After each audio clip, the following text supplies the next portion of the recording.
4. Las catacumbas. Nada de luz, sino solo tinieblas que descubrían cuadros de angustia, regiones de dolor, funestas sombras. Siguieron en la densa obscuridad, hasta que al fin el pasaje se tornó más ancho y llegaron a unas gradas que conducían hacia abajo. Marcelo, cogido del vestido del niño, lo seguía. Era ciertamente una situación que provocaba alarma. Pues se estaba entregando en manos de aquellos hombres, a quienes precisamente la clase a que él pertenecía los había privado del aire libre, hundiéndolos en aquellas tétricas moradas. Para ellos él no podía ser reconocido de otro modo sino como perseguidor. Pero la impresión que en él había dejado la gentileza y humildad de ellos era tal que él no tenía el menor temor de sufrir daño alguno. Estaba sencillamente en manos de este niño que bien podía conducirlo a la muerte en las densas tinieblas de este impenetrable laberinto, pero ni siquiera pensaba en ello. Era el deseo ferviente de conocer más de estos cristianos, lograr su secreto, lo que le guiaba a seguir adelante, y conforme había jurado, así había resuelto que esta visita no sería utilizada para traicionarlos o herirlos. Después de descender por algún tiempo, se hallaban caminando por terreno a nivel. De pronto voltearon y entraron a una pequeña cámara abovedada, que se hallaba alumbrada por la débil fosforescencia de un hogar. El niño había caminado con paso firme sin la menor vacilación, como quien está perfectamente familiarizado con la ruta. Al llegar a aquella cámara, encendió la antorcha que estaba en el suelo, y reemprendió su marcha. Hay siempre un algo inexplicable en el aire de un campo santo que no es posible comparar con el de ningún otro lugar. Prescindiendo del hecho de la reclusión, la humedad, el mortal olor a tierra, hay una cierta influencia sutil que envuelve tales ámbitos con tanta intensidad que los hace tanto más aterradores. Allí campea el hálito de los muertos, que posa tanto en el alma como en el cuerpo. He allí la atmósfera de las catacumbas. El frío y la humedad atacaban al visitante, cual aires estremecedores del reino de la muerte. Los vivos experimentaban el poder misterioso de la muerte. Polio caminaba adelante, seguido por Marcelo. La antorcha iluminaba apenas las densas tinieblas. Los destellos de luz del día, ni aun el más débil rayo, jamás podrían penetrar aquí para aliviar la deprimente densidad de estas tinieblas. La oscuridad era tal que se podía sentir. La luz de la antorcha dio su lumbre solo unos pocos pasos, pero no tardó en extinguirse en tantas tinieblas. La senda seguía tortuosamente haciendo giros incontables. Repentinamente Polio se detuvo y señaló hacia abajo.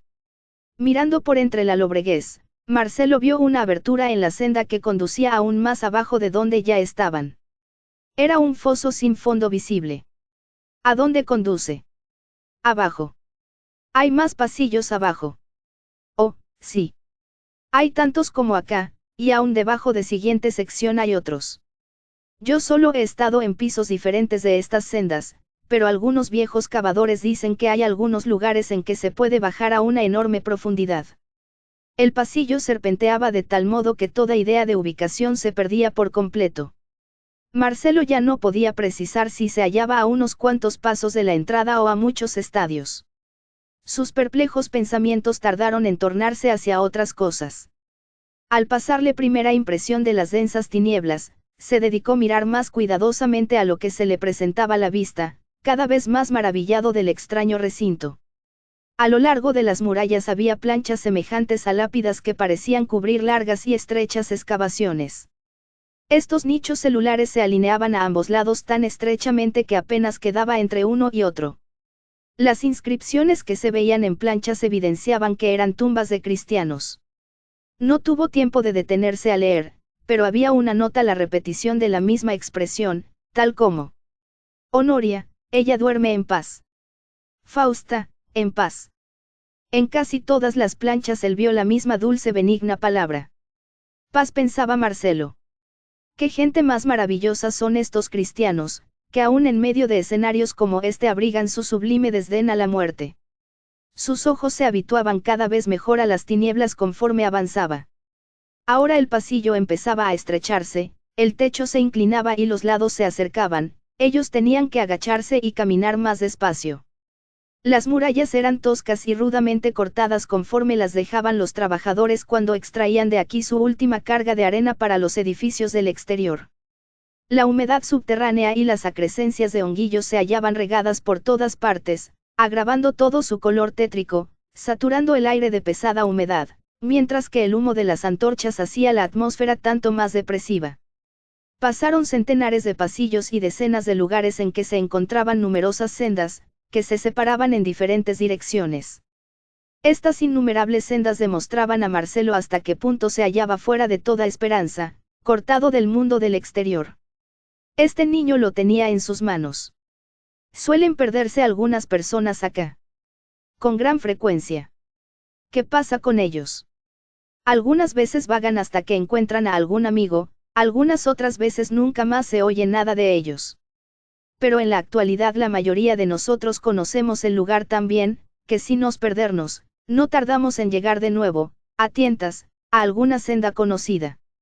Una cosa en particular impresionó mayormente al joven oficial, y era la inmensa preponderancia de las tumbas pequeñas. Polio le explicó que esas pertenecían a niños.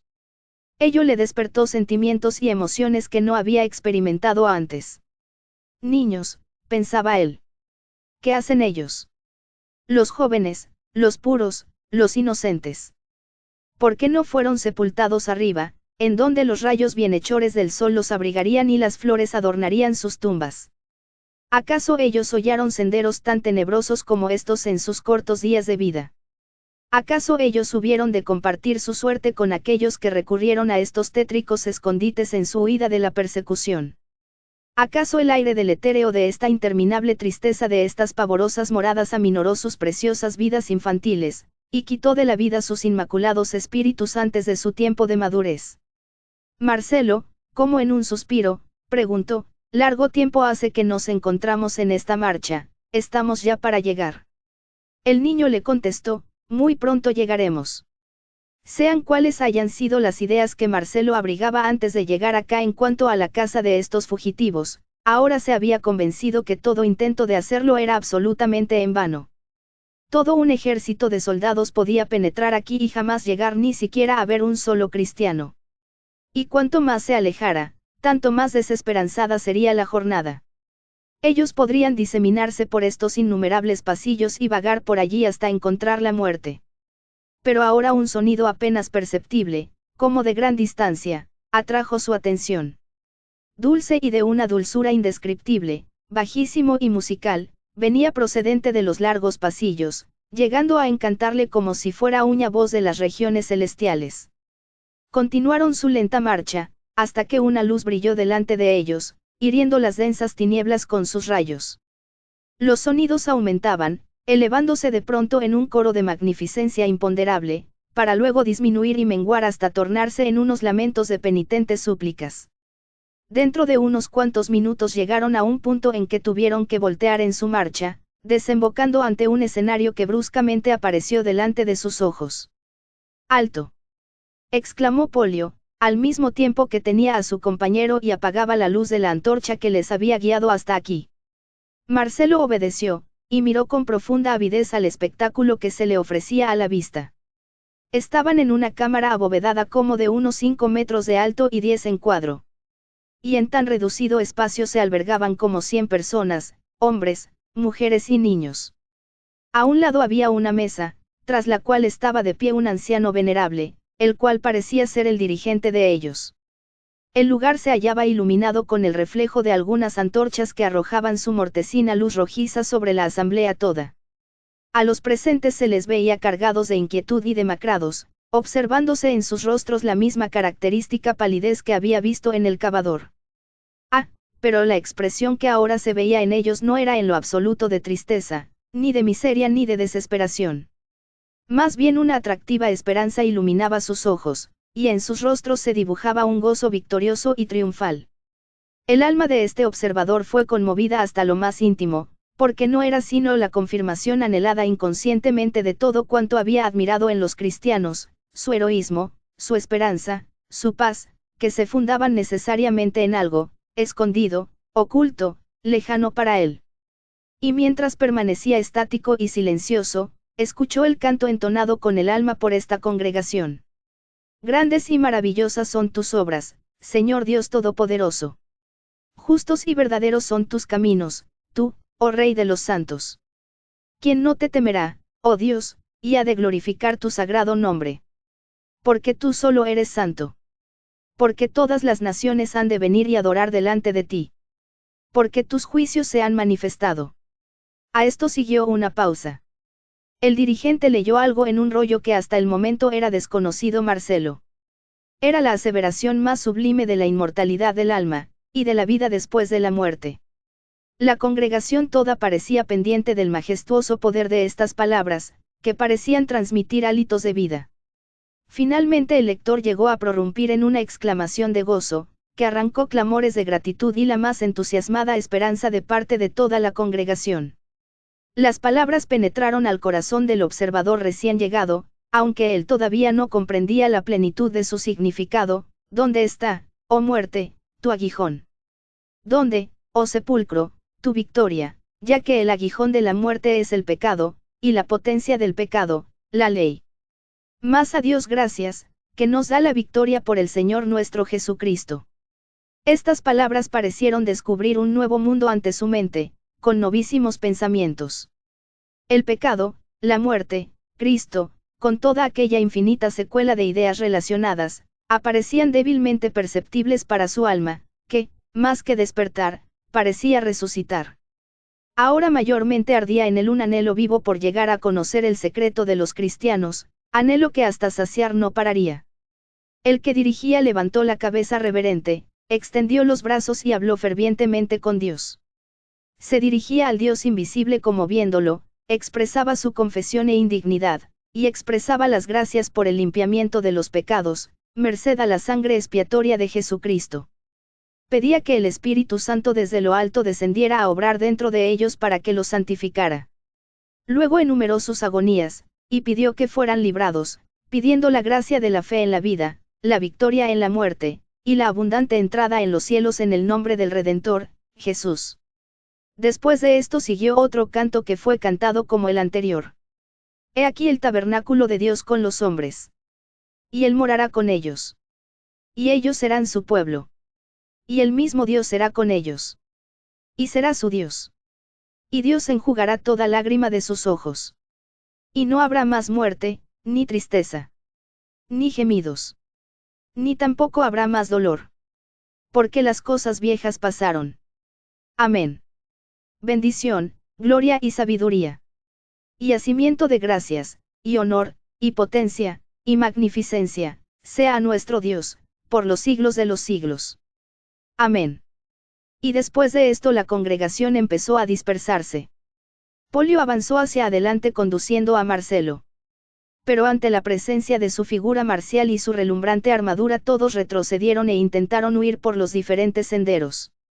Pero Marcelo clamó en alta voz. No temáis, cristianos, yo me rindo ante vosotros, estoy en vuestro poder. Ante ello, todos ellos volvieron, y luego lo miraron con ansiosa curiosidad. El anciano que había dirigido la reunión avanzó hacia él y le dirigió una mirada firme y escudriñadora. ¿Quién eres tú, y por qué nos persigues aún hasta este último escondite de reposo que se nos deja en la tierra? Tened a bien no sospechar el mínimo mal de parte mía. Yo vengo solo, sin escolta ni ayuda. Estoy a merced de vosotros. Pero, por ventura, ¿qué puede desear de nosotros un soldado, y tanto peor, un pretoriano? ¿Estás acaso perseguido? ¿Eres acaso un criminal? ¿Está tu vida en peligro? De ninguna manera. Yo soy oficial de alta graduación y autoridad, y es el caso que toda mi vida he andado ansiosamente buscando la verdad. Y he oído mucho respecto a vosotros los cristianos, empero en esta época de persecución es difícil hallar uno solo de vosotros en Roma. Y es por eso que he venido hasta aquí en vuestra búsqueda. Ante esto, el anciano pidió a la asamblea que se retirase, a fin de que él pudiera conversar con el recién llegado. Los otros en el acto lo hicieron así y se alejaron por diferentes encaminamientos, sintiéndose más tranquilos. Una mujer pálida se adelantó hacia Polio y lo tomó en sus brazos. ¿Cuánto te tardaste, hijo mío? Madre querida, me encontré con este oficial, y me tuve que detener. Gracias sean a Dios nuestro Señor que estás bien. ¿Pero quién es él? A lo que el muchacho contestó diciendo confiadamente, Yo creo que él es un hombre honrado. Ya ves cómo confía en nosotros. El dirigente intervino diciendo, Cecilia, no te vayas, espérate un momentito. La mujer se quedó, habiendo hecho lo mismo unas pocas personas más. Yo me pongo a tus órdenes, soy Honorio, dijo el anciano, dirigiéndose a Marcelo. Soy un humilde anciano en la iglesia de Jesucristo. Yo creo que tú eres sincero y de buena fe. Dime pues ahora, ¿qué es lo que quieres de nosotros? Por mi parte, me pongo a sus órdenes. Me llamo Marcelo, y soy capitán de la Guardia Pretoriana. ¡Ay de mí!, exclamó Honorio, juntando las manos al mismo tiempo que caía sentado sobre su asiento. Los otros miraron a Marcelo apesadumbrados, y la mujer, Cecilia, clamó agonizante de dolor. Oh, Polio querido. ¿Cómo nos has traicionado? Asterisco asterisco asterisco. 5. El secreto de los cristianos.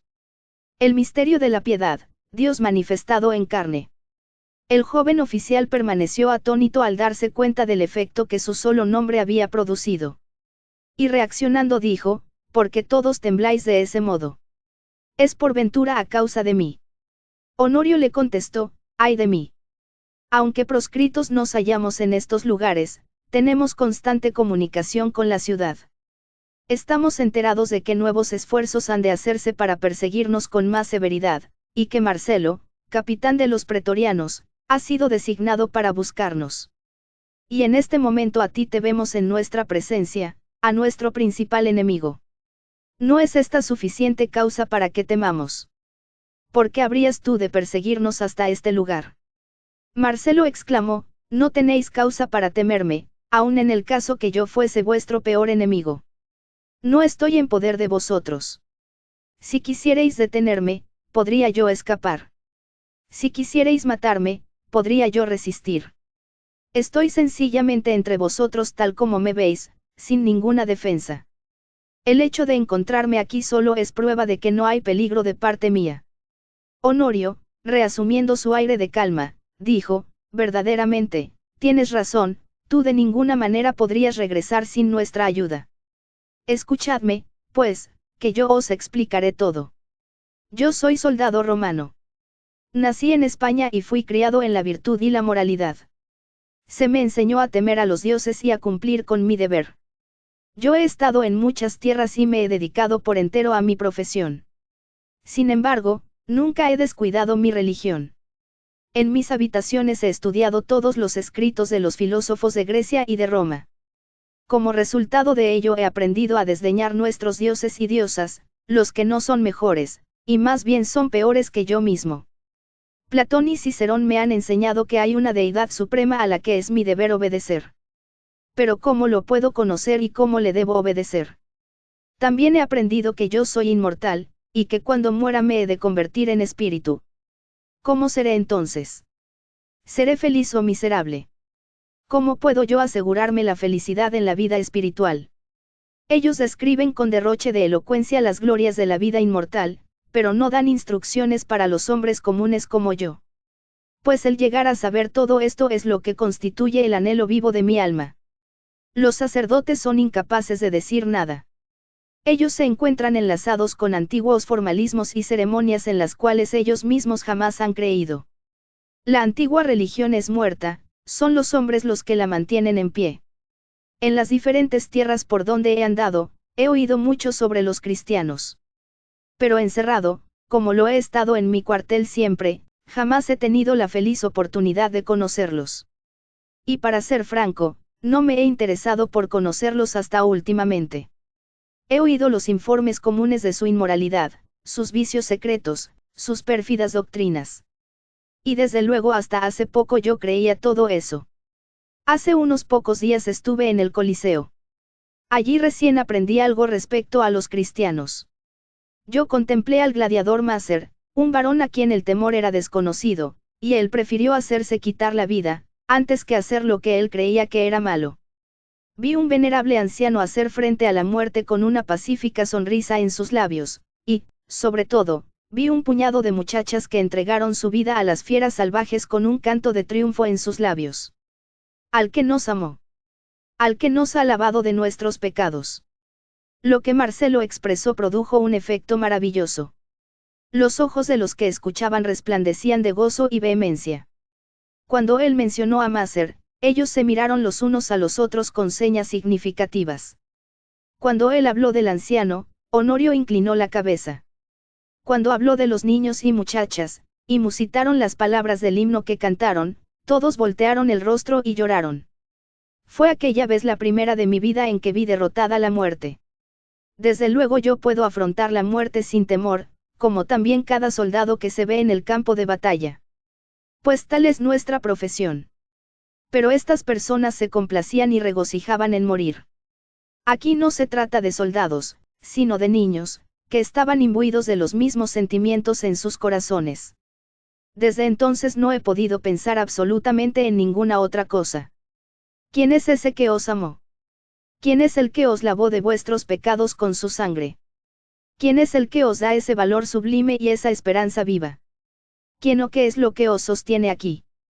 ¿Quién es aquel a quien acaban de estar hablando?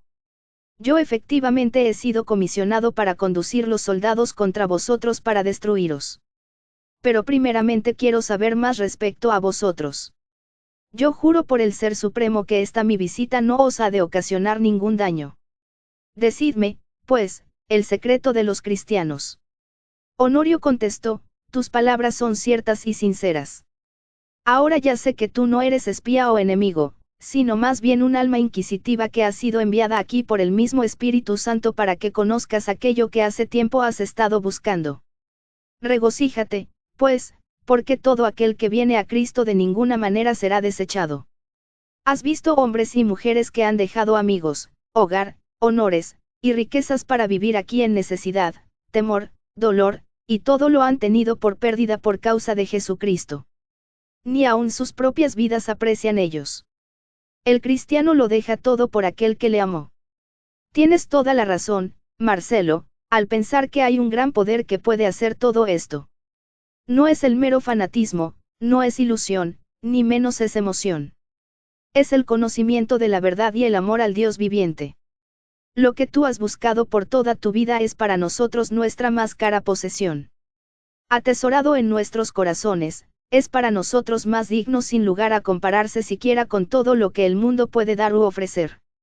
Nos otorga felicidad en la vida aún en este tenebroso lugar, y nos da la victoria frente a la misma muerte. Tú anhelas conocer al Ser Supremo, pues nuestra fe, el cristianismo, es la revelación de Él. Y por medio de esta revelación Él hace que le conozcamos.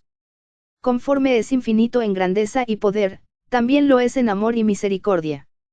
Esta fe nos acerca tan estrechamente a Él que Él llega a ser nuestro mejor amigo, nuestro guía, nuestro consuelo, nuestra esperanza, nuestro todo, nuestro Creador, nuestro Redentor, y el presente y eterno Salvador. Tú quieres saber de nuestra vida inmortal. Pues nuestras escrituras sagradas nos explican esto. Ellas nos enseñan que creyendo en Jesucristo, el Hijo de Dios, y amando y sirviendo a Dios en la tierra, moraremos con Él en infinita y eterna bienaventuranza en los cielos. Ellas también nos muestran cómo debemos vivir a fin de agradarle aquí, a la vez que nos enseñan cómo le hemos de alabar por siempre después de esta vida. Por ellas conocemos que la muerte, aunque es una maldición, ya no lo es para el creyente, sino que más bien se torna en bendición, puesto que partir y estar con Cristo es mucho mejor en vez de permanecer aquí, porque entramos a la presencia de aquel que nos amó y se entregó a sí mismo por nosotros. Por consiguiente, exclamó Marcelo, si esto es así, hacedme conocer esta verdad. Porque esto es lo que he estado buscando por largos años, por esto he orado a aquel Ser Supremo de quien he oído solamente. Tú eres el poseedor de aquello que yo he anhelado saber. El fin y el objetivo de mi vida se encuentran aquí. Toda la noche está delante de nosotros. No me deseches ni dilates más, dime todo de una vez. Es verdad que Dios ha revelado todo esto, y que yo he estado en ignorancia de ello. Lágrimas de gozo brillaron en los ojos de los cristianos. Honorio musitó unas palabras de oración de gratitud a Dios.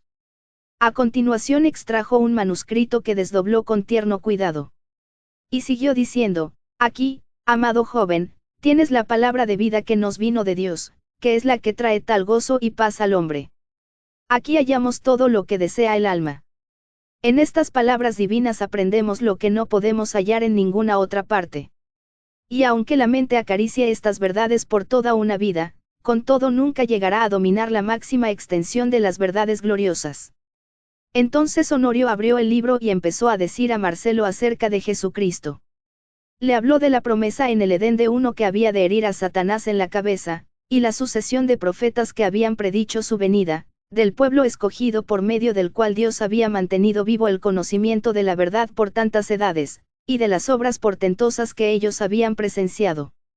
Le leyó el anuncio de que el Hijo de Dios había de nacer de una virgen.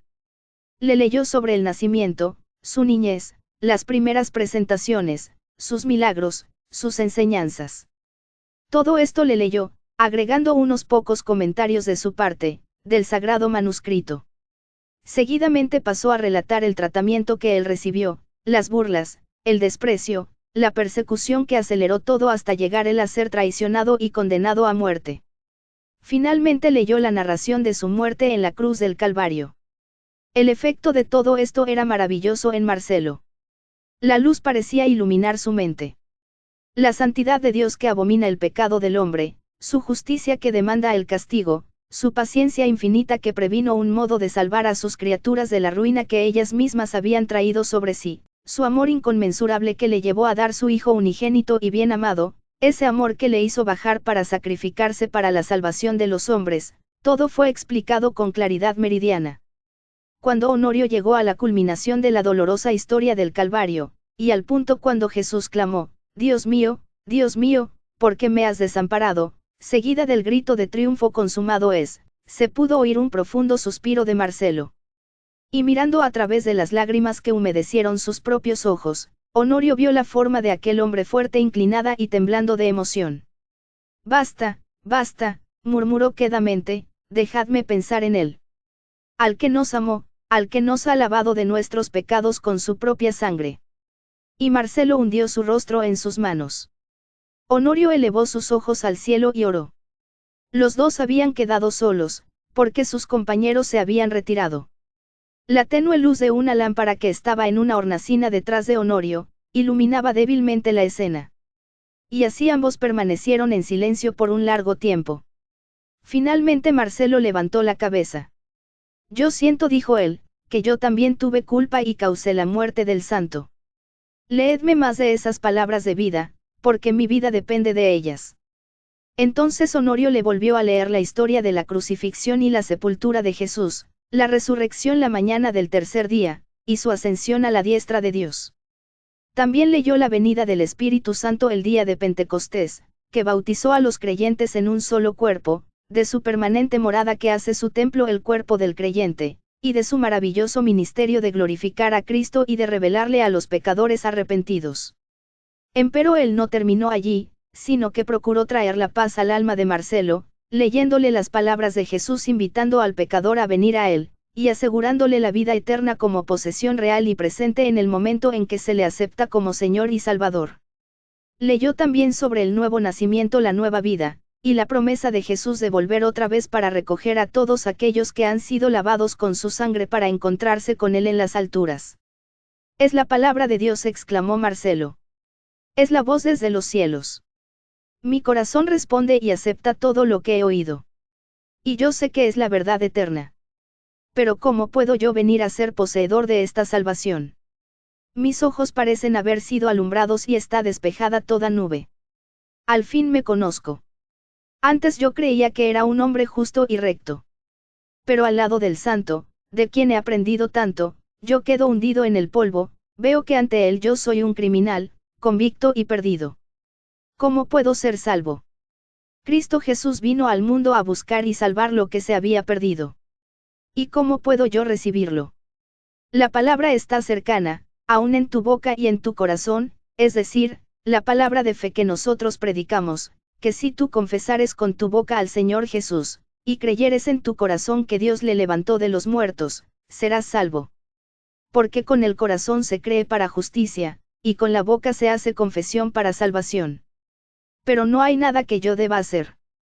Por gracia sois salvos por la fe, y esa salvación no es de vosotros sino que es don de Dios, no por obras, para que nadie se gloríe. La paga del pecado es muerte, mas la dádiva de Dios es vida eterna en Cristo Jesús, Señor nuestro. Pero, no hay sacrificio que yo tenga que ofrecer. Él ha ofrecido un sacrificio por el pecado por siempre, y ahora está sentado a la diestra de Dios, y puede salvar para siempre a todos los que vienen a Dios por él, siendo que siempre vive e intercede por ellos. Luego si yo me puedo acercar a él, enséñame las palabras, condúceme ante él. En la oscuridad de la helada bóveda, en la soledad del solemne silencio, Honorio se arrodilló, y Marcelo se inclinó al lado de él. El venerable cristiano elevó su voz en oración. Marcelo sintió que su propia alma estaba siendo elevada al cielo en esos momentos, a la presencia misma del Salvador, por la virtud de aquella ferviente oración de fe viva. Las palabras hacían eco en su propia alma y espíritu, y en su profundo abatimiento él dejó su necesidad en manos de su compañero, para que él la presentara de la manera más propia que él mismo podría hacerlo. Pero finalmente sus propios deseos de orar crecieron.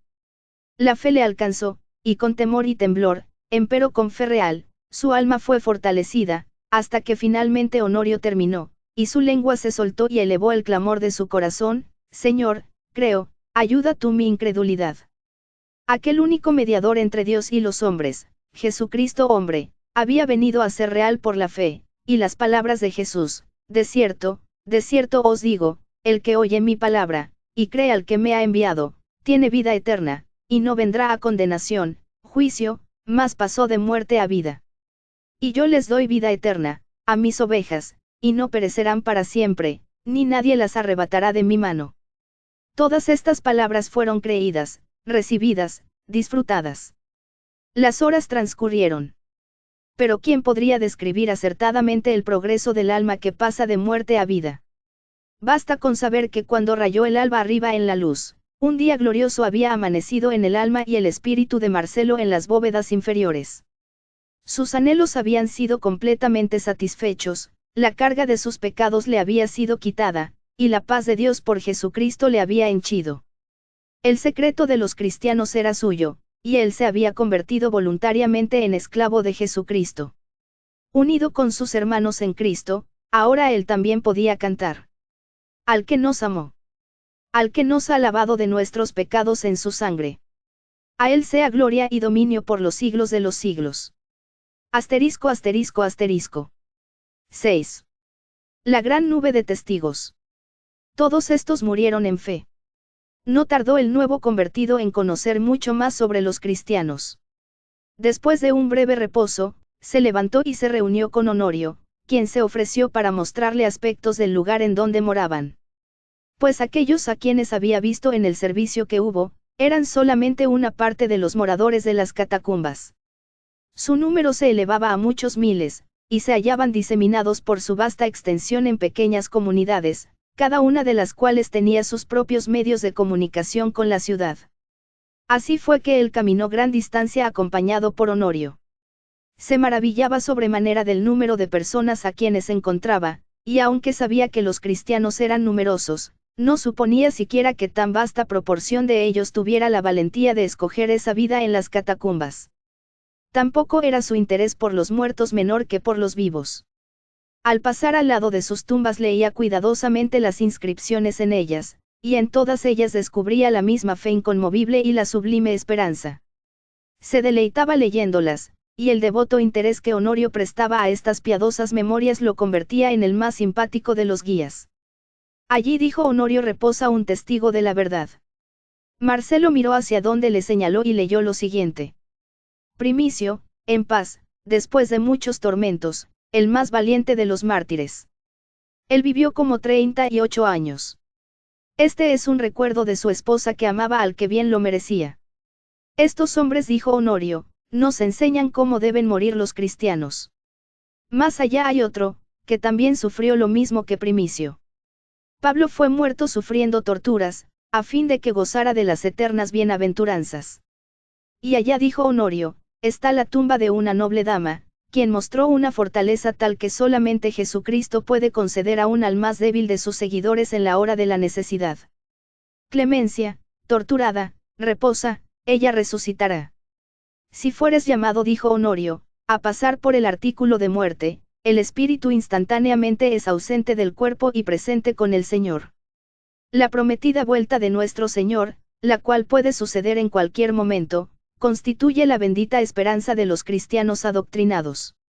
Porque el mismo Señor descenderá del cielo con aclamación, con voz de arcángel, y con trompeta de Dios, y los muertos en Cristo resucitarán primero, luego nosotros, los que vivimos, los que quedamos, seremos arrebatados juntamente con ellos en las nubes a recibir al Señor en el aire, y así estaremos siempre con el Señor. Honorio continuó diciendo, aquí reposa Constancio, quien en doble sentido fue constante a su Dios mediante una doble prueba. Primero le dieron veneno, pero como esto no le hiciera ningún efecto, fue muerto a espada. El trago mortal no se atrevió a presentar a Constancio la corona que solo al acero fue permitido ofrecerle. Así caminaron a lo largo de las murallas leyendo las inscripciones que se les presentaban a ambos lados. Nuevos sentimientos asaltaron a Marcelo, conforme leía el glorioso catálogo de nombres. Para él fue toda una historia de la Iglesia de Jesucristo. Aquí estaban los actos de los mártires expuestos ante él en palabras de fuego. Los rudos cuadros que adornaban muchas de las tumbas llevaban en sí todo el sentimiento que las más bellas obras de los hábiles artistas no podían producir. Las letras rudamente labradas, la escritura y los errores gramaticales que caracterizaban a muchos de ellos, constituían las pruebas tangibles de los tesoros del Evangelio a los pobres y a los humildes. No muchos sabios, no muchos poderosos son los llamados, pero a los pobres es anunciado el Evangelio. En muchos de ellos había un monograma, el cual se formaba de las letras iniciales de los títulos de Cristo, Cristo el Señor en griego, las letras X y P, unidas formando un monograma. Algunas llevaban una rama de palma, emblema de la inmortalidad y de la victoria, la señal de aquellas palmas de gloria que han de exhibir en sus manos los innumerables redimidos que comparecerán ante el trono. Otras exhibían más ingeniosas y significativas inscripciones. ¿Qué es esto?, interrumpió Marcelo, señalando un cuadro de un barco. Enseña que el espíritu redimido navega desde la tierra al reposo del cielo. ¿Y qué significa un pescado que he visto ya varias veces? Usamos el pescado porque las letras que forman su nombre en el griego son las iniciales de las palabras que expresan la gloria y la esperanza del cristiano. La I representa a Jesús, la X Cristo, la O y la U representan al Hijo de Dios, la S, griega, Salvador, es así pues que el pescado simboliza en su nombre, Jesucristo, el Hijo de Dios, el Salvador. ¿Qué es este otro cuadro que he visto igualmente repetirse? Un barco y un enorme monstruo marino. Ese es Jonás, el profeta de Dios, de quien tú hasta el momento no conoces nada. Honorio enseguida le relató la historia de Jonás, y le explicó cómo el escape de Jonás del vientre del pez recordaba y exponía al cristiano su redención de las tinieblas de la tumba. Esta gloriosa esperanza de la resurrección es un consuelo inapreciable, dijo él, y nos encanta tenerlo presente por medio de los diferentes símbolos. Allí también tienes un símbolo de la misma bendita verdad, la paloma llevando a Noé la rama de oliva. Tuvo que relatar a Marcelo la historia del diluvio, a fin de que pudiera comprender el significado de la representación. Pero de todos los símbolos que se usan, dijo él, ninguno es tan claro como este, y señaló un cuadro de la resurrección de Lázaro. Allí también, dijo Honorio, hay un anda, signo de la esperanza por la cual los cristianos, mientras se hallan arrojados de un lado a otro por las implacables olas de la vida, se mantienen firmes hacia su hogar celestial. Allá puedes ver el gallo, es el símbolo de la vigilancia, porque el Señor nos dice, velad y orad. Igualmente allá tenemos el Cordero, símbolo de inocencia y ternura, que al mismo tiempo trae a nuestra memoria al Cordero de Dios que quita el pecado del mundo, que llevó nuestros pecados y por cuyo sacrificio tenemos la vida eterna y el perdón. Allí de nuevo tenemos la paloma, que como el Cordero representa la inocencia, y otra vez más la tienes allá, portando la rama de oliva de la paz. Allá están las letras alfa y omega, la primera y la última del alfabeto griego, que representan a nuestro Señor, porque tú ya sabes que Él dijo, yo soy el alfa y la omega. Y allí está la corona, que nos recuerda esa corona incorruptible que el Señor, juez justo, nos ha de dar. Es así como nos complace rodearnos con todo lo que nos aviva el recuerdo del gozo que nos espera. Enseñados de ese modo, miramos desde este ambiente de tristeza y tinieblas, y gracias a una viva fe, vemos sobre nosotros la luz de la gloria eterna. Aquí dijo Marcelo, deteniéndose, hay algo que parece adaptarse a mi condición. Suena realmente profético. Quizá yo también me vea llamado a dar mi testimonio de Jesucristo. O, que yo sea hallado fiel. En Cristo, en el tiempo del emperador Adriano, Mario, un joven oficial militar, que vivió lo suficiente, derramó su sangre por Cristo y murió en paz. Este es un recuerdo de sus amigos con lágrimas y temor. En el mundo tendréis tribulación, mas confiad, yo he vencido al mundo. Así nos asegura Cristo, pero al mismo tiempo que nos previene contra el mal, nos consuela con su promesa de apoyo. En él hallamos gracia suficiente para nosotros. Que el ejemplo del joven oficial sea para mí, dijo Marcelo. Yo puedo derramar mi sangre por Cristo Jesús lo mismo que él. Que yo muera igualmente fiel como él. Morar aquí entre mis hermanos con epitafio semejante será el honor supremo, y no un mausoleo como el de Cecilia Metella. Y de ese modo siguieron caminando. Marcelo dijo con entusiasmo, cuán dulce es la muerte del cristiano. El horror de la muerte ha huido. Para él se trata solo de un sueño bienaventurado, mientras el espíritu está con el Señor esperando la resurrección, y la muerte, en vez de causar terror, está asociada con pensamientos de victoria y reposo. El lugar de sueño de El Pisotico yace aquí durmiendo. Hacelo duerme en Cristo. Martiria en paz. Vidalia en la paz de Cristo. Nicéforo, un alma dulce, en el lugar de refrigerio. Algunas de estas inscripciones hablan del carácter de los hermanos idos, dijo Honorio, mira estas. Maximio, quien vivió 23 años, amigo de todos los hombres en Cristo, en las quintas calendas de noviembre, durmió Gorgonio, amigo de todos y enemigo de nadie. Y aquí también prosiguió el anciano, otras que nos hablan de sus vidas privadas y de sus experiencias domésticas.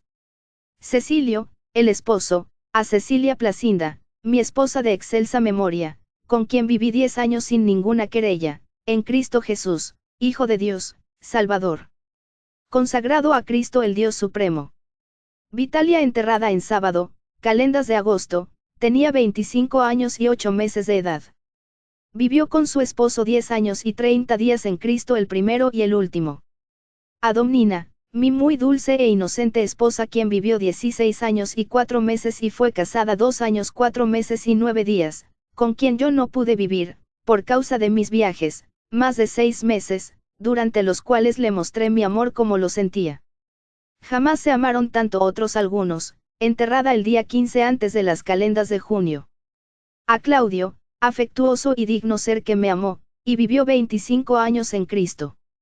He aquí el tributo de un padre amante, dijo Marcelo al leer lo siguiente. Lorenzo a su dulcísimo hijo Severo. Se lo llevaron los ángeles el 7º día de enero. Y aquí hay uno de una esposa. Domicio en paz, Lea erigió esta. Sí, dijo Honorio, por la fe en Jesucristo, o como tú sueles decir, la religión, el creyente recibe una nueva y divina naturaleza que le imparte el Espíritu Santo, que al mismo tiempo implanta el amor de Dios, lo cual lo hace susceptible a los más tiernos afectos para los amigos y relacionados. Si bien es verdad que permanece la naturaleza del viejo Adán, no se mejora, ni tampoco puede. Continuando su recorrido, hallaron muchos epitafios más que mostraban el tierno amor a los parientes muertos. Constancia, de maravillosa belleza y amabilidad y que vivió 18 años y 6 meses con 16 días. Constancia en paz. Simplicio, de buena y feliz memoria, que vivió 23 años y 43 días en paz. Este monumento le hizo su hermano Adsertor, nuestro hijo, dulce y querido, el más inocente e incomparable, que vivió 17 años y 6 meses con 8 días. Recuerdo de su padre y su madre. A Januario, dulce y buen hijo, honrado y amado de todos, que vivió 23 años, 5 meses y 22 días. Sus padres, a Laurina, más dulce que la miel, duerme en paz. A la santa alma de inocente, que vivió como 3 años. Domiciano, un alma inocente, duerme en paz. Adiós, oh Sabina, ella vivió 8 años, 8 meses y 22 días. Que vivas tan dulcemente con Dios. En Cristo, murió el 1 de septiembre, Pompeyano el Inocente, que vivió 6 años y 9 meses con 8 días y 4 horas. Él duerme en paz. A su dignísimo hijo, Calpurnio, recuerdo de sus padres, él vivió 5 años, 8 meses y 10 días, y partió en paz el 13 de junio. Al epitafio de este niño dijo Marcelo, ellos han añadido los símbolos de paz de gloria. Señaló la tumba del niño, sobre cuya losa estaba dibujada una paloma y una corona de laurel, juntamente con la siguiente inscripción. Respecto, quien vivió 5 años y 8 meses, duerme en paz. Y continuó diciendo Marcelo, y este tiene una palma, que es el símbolo de la victoria. Sí, dijo Honorio, el Salvador ha dicho, dejad a los niños que vengan a mí. También atrajeron su atención los epitafios sobre las tumbas de las mujeres que habían sido esposas de ministros cristianos. Mi esposa Laurentina me hizo esta tumba. Ella siempre idónea a mi disposición, venerable y fiel. Por fin queda aplastada la envidia. El obispo León pasó su 80º año. En lugar de Basilio el presbítero y su Felicitas ellos mismos se hicieron esta tumba. La que fue hija feliz del presbítero Gavino, aquí reposa Susana. Unida en paz con su padre. Claudio Aticiano, lector, y Claudia Felicísima, su esposa. Aquí se ve, dijo Marcelo, una tumba más grande. Hay 2 sepultados aquí. Sí, es lo que llamamos bisomum, pues 2 ocupan esa tumba. Lee la inscripción. El bisomum de Sabino. Él lo hizo para sí mismo durante su vida en el cementerio de Balbina en la nueva cripta. Y Honorio continuó diciendo, algunas veces se sepultan 3 en la misma tumba. En otros lugares verás tú, Marcelo, que un mayor número ha sido sepultado en el mismo lugar, porque cuando arrecia la persecución, no siempre hay posibilidad de dedicar a cada persona la atención debida separadamente como se desearía. Más allá hay una placa que señala el lugar de sepultura de muchos mártires, cuyos nombres son desconocidos, pero cuyas memorias se bendicen. Señaló una losa que llevaba la siguiente inscripción. Marcela y 550 mártires de Cristo. Aquí hay uno más largo, dijo Marcelo, y sus palabras harán eco en los corazones de todos nosotros. Y leyeron lo siguiente con la más profunda emoción. En Cristo. Alejandro no está muerto, sino que vive más allá de las estrellas, y su cuerpo reposa en esta tumba. Él rindió su vida bajo el emperador Antonino, quien aunque pudo haber previsto que gran beneficio le resultaría de sus servicios, solo le ofreció odio en vez de gracia, porque mientras estaba sobre sus rodillas ya para ofrecer sacrificio al Dios verdadero, fue sacado para ser ejecutado. Oh tiempos tristes aquellos en los cuales aún entre los ritos y oraciones sagradas, ni aún en las cavernas podíamos estar seguros. ¿Qué puede ser más miserable que una vida tal? ¿Y qué muerte peor que aquella en que no pueden ni siquiera ser sepultados por sus amigos y parientes? Al fin ellos brillan en el cielo. Apenas ha vivido el que ha vivido en tiempos cristianos. Este, dijo Honorio, es lugar de reposo de un hermano bien amado, cuya memoria aún se recuerda con cariño entre las iglesias todas. Alrededor de esta tumba hemos de celebrar la fiesta de amor en el aniversario de su nacimiento. Pues en esta fiesta se demuelen todas las barreras de los diferentes rangos sociales y clases y tribus y lenguas y pueblos. Nosotros todos somos hermanos en Cristo Jesús, porque recordamos que como Cristo nos amó, así también debemos amarnos los unos a los otros. En este recorrido Marcelo tuvo la amplia oportunidad de verificar por sí mismo la presencia de aquel fraternal amor al cual aludía Honorio. Encontró hombres, mujeres y niños de todo rango y de toda edad. Hombres que habían ocupado los más altos puestos en Roma, se asociaban en amigable comunión con aquellos que apenas se hallaban al nivel de los esclavos, aun aquellos que antes habían sido crueles e implacables perseguidores, ahora se asociaban en comunión de amor con aquellos que antes fueron objeto de su odio mortal. Igualmente el sacerdote judío, liberado del yugo de la ley, que él no podía cumplir y que era ministerio de muerte para él, ahora caminaba de la mano con los gentiles que antes odiaba. El griego había llegado a descubrir en la locura del Evangelio la misma sabiduría infinita. Y el desprecio que antes había sentido por los seguidores de Jesús había cedido el lugar al afecto más tierno. El egoísmo y la ambición, el orgullo y la envidia, todas las bajas pasiones de la vida humana parecían haberse esfumado ante el poder ilimitado del amor cristiano. La fe en Cristo Jesús moraba en sus corazones en toda su plenitud, y su bendita influencia se veía aquí, como no era posible verla en ninguna otra ocasión, no porque su naturaleza y su poder habían sido cambiados por causa de ellos personal e intencionalmente, sino porque la persecución universal había alcanzado a todos igualmente y les había privado de sus posesiones terrenales, y les había separado de las tentaciones y ambiciones mundanas, y por el amor de Cristo que constriñe, y por la suprema simpatía que engendra el sufrimiento en común, había tenido la virtud de unirles los unos con los otros.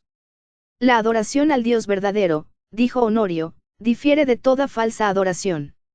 Los paganos deben entrar a sus templos y allí por medio de un sacerdote, igualmente pecador como todos, ofrecer una y otra vez sacrificios a los demonios, que desde luego jamás pueden librar a nadie de sus pecados. Pero en cambio, por nosotros Cristo se ha ofrecido una sola vez sin mancha ante Dios, el sacrificio único hecho una sola vez y por siempre. Y cada uno de sus seguidores puede ahora acercarse a Dios por Jesucristo, nuestro bendito y santísimo sumo sacerdote en los mismos cielos, siendo así cada creyente hecho por Jesucristo, Rey y sacerdote para Dios. Por consiguiente, para nosotros no es cuestión de tiempo o espacio, en cuanto respecta a la adoración, ya sea que se nos dejen nuestras capillas, o que se nos proscriba del todo de ellas y de toda la tierra. Pues el cielo es el trono de nuestro Dios, y el universo es su templo, y cualquiera de sus hijos puede elevar a él su voz del lugar en que se encuentre, cualquiera que sea, y en cualquier momento, y adorar al Padre. El recorrido de Marcelo se extendió hasta una gran distancia y por largo tiempo.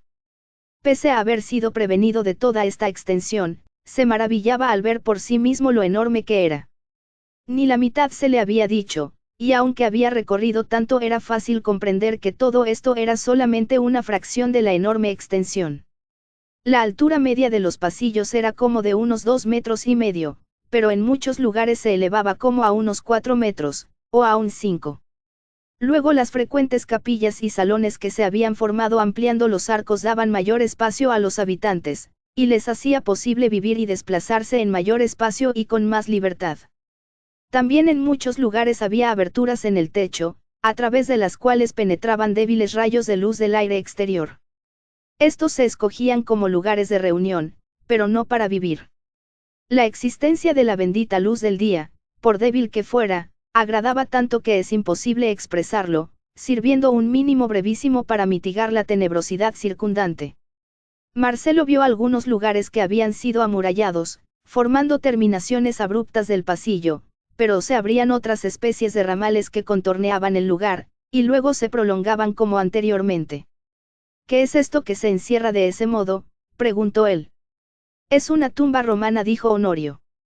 Al excavar este pasillo, los obreros dieron contra ella, y fue así que dejaron de cavar y contornearon el lugar, amurallándola previamente. Eso no fue, desde luego, por temor a perturbar la tumba, sino porque tanto en la muerte como en la vida igualmente, el cristiano desea seguir el mandamiento del Señor que dice, salid de entre ellos, separaos de en medio de ellos. La persecución se enfurece contra nosotros y nos rodea y nos encierra, dijo Marcelo. ¿Cuánto tiempo estará perseguido el pueblo de Dios? ¿Cuánto tiempo nos ha de afligir el enemigo? Honorio le contestó, tal es el clamor de muchos entre nosotros. Pero es malo quejarse. El Señor ha sido benigno con su pueblo. Pues durante todo el imperio han pasado muchas generaciones bajo la protección de las leyes y sin ser molestados. Es verdad que hemos tenido persecuciones terribles, en las cuales miles han muerto en agonía, pero con todo han llegado siempre a pasar y a dejar en paz a la Iglesia. Todas las persecuciones que hasta el momento hemos recibido han servido para purificar los corazones del pueblo de Dios y para exaltar su fe. Él sabe lo que es mejor para nosotros. Nosotros estamos en sus manos, y Él no nos pondrá mayor carga de la que podemos aguantar. Seamos sobrios y velemos en oración, oh estimado Marcelo, porque la presente tormenta nos dice claramente que el día grande y terrible, tanto tiempo antes profetizado sobre el mundo, se acerca. Y así Marcelo siguió recorriendo en compañía de Honorio, conversando y aprendiendo cada instante cosas nuevas de la doctrina de la verdad de Dios y las experiencias de su pueblo. Y las evidencias de su amor, su pureza, su fortaleza, su fe inquebrantable penetraron a las profundidades de su alma. La experiencia que él mismo había disfrutado no era cosa transitoria. Cada cosa nueva que contemplaba no hacía más que avivarle el vivo anhelo de unirse con la fe y la fortuna del pueblo de Dios. Y en armonía con ese sentir, antes del siguiente día del Señor, se bautizó, en la muerte de Cristo en el nombre del Padre, del Hijo y del Espíritu Santo.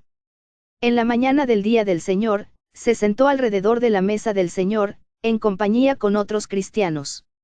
Allí todos ellos celebraron aquella sencilla pero afectuosa fiesta en memoria de la mesa del Señor, por la cual los cristianos se proclamaban muertos con Jesús, mientras esperaban su regreso.